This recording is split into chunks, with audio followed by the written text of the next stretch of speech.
مولوی محمد یعقوب مجاهد برای بررسی عملیات نجات یک کودک خردسال از چاه به زابل رفت.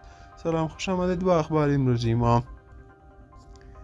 مولوی محمد یعقوب مجاهد، سرپرست وزارت دفاع طالبان، برای بررسی عملیات نجات یک کودک خردسال از چاه به ولایت زابل رفته است.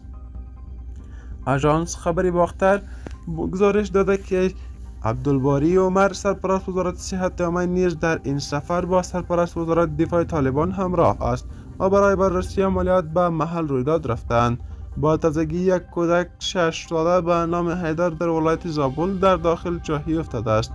این رویداد 2 روز پیش رخ داد و تا هنوز عملیات برای نجات او از درون چاه ادامه دارد. بر اساس معلومات مسئولان محلی زابل، چاهی که این کودک در آن افتاده 35 متر عمق دارد، اما او در عمق 17 متری گیر کرده است. تیم‌های نجاتی در محل حادثه قرار دارند و تلاش می‌کنند که با کندن تونل از دور و اطراف خود را به این کودک برسانند.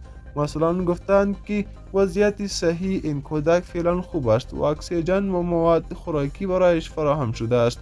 این بود اخبار امروزی ما. تا اخبار دیگر کانال ما را سابسکرایب نمایید. وقت خوش، خدا نگهدار.